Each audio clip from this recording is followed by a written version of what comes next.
Reading through some of the comments, particularly some of the more naughty comments about the scandal of Prince Andrew. What a week for superstition, monarchy and mass market confectionery. The winds of Halloween blow through Sandringham's gates, and somewhere in the middle of the rustle of sweet wrappers and the whiff of caramelized nihilism, a rumour has taken flight.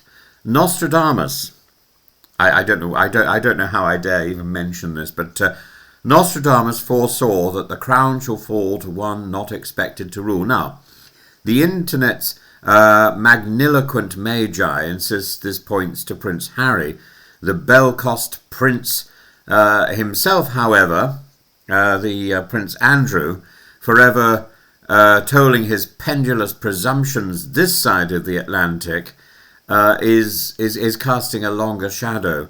Harry's admirers, prone to interpret every horoscope as destiny and every Netflix deal as providence, whisper that the stars have aligned for a Sussex restoration. The problem, of course, is that Prince Andrew, he of the moral maculation and unshakable residence in Windsor Great Park soon, remains technically on the line of succession, and that detail alone sends tremors through the horoscope classes and tarot circles, who now imagine spectral corgis howling at Balmoral as some ancient curse awakens. One needn't be clairvoyant to see why such nonsense thrives at Halloween, that annual carnival of counterfeit mysticism and capitalist sorcery.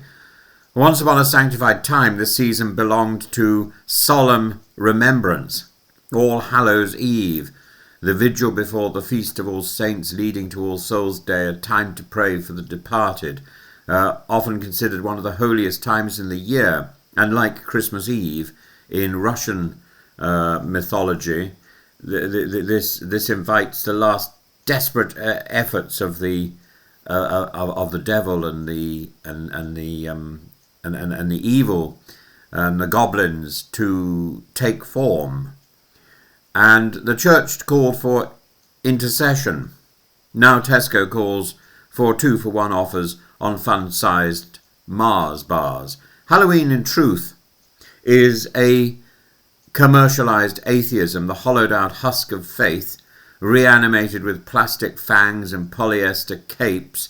This ancient Celtic Samhain, marking the turn of the year and the thinning of the veil between life and death, has been recast as a fancy-dress bacchanal for sugar addicts. Its original gravity, a contemplation of morality and renewal, has been inverted into a grotesque parody of its own symbolism. The Feast for Souls has become the Feast of Sweets, the reverence for the dead, a revel for the dentist. And how did this macabre masquerade migrate from Gaelic mist to American suburbia? The story begins in the 1930s United States, when civic groups, perhaps exhausted by the Depression and desperate for merriment, attempted to tame the vandalism of All Hallows' Eve by domesticating it. Mischief Night had become an annual riot of smashed windows and overturned outhouses. Enter the sweet merchants wielding a simple idea: bribe the little vandals. Trick or treat was born, a social contract between order and indulgence. And now it's over here. Films like The Halloween Tree, later It's the Great Pumpkin, Charlie Brown, and pulp magazines spread the aesthetic of pumpkins, masks, and suburban fright. By the 1940s, even Ladies' Home Journal was publishing recipes for ghoul punch. It was not ancient magic that revived Halloween, it was Madison Avenue. The modern witch's brew is 80% corn syrup and 20% marketing strategy.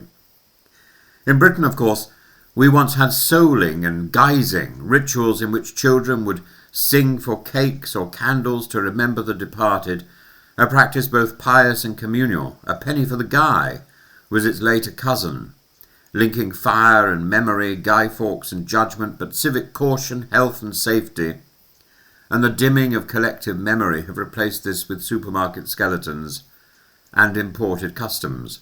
So here we stand, a nation bewitched not by ghosts but by the ghoulishly banal.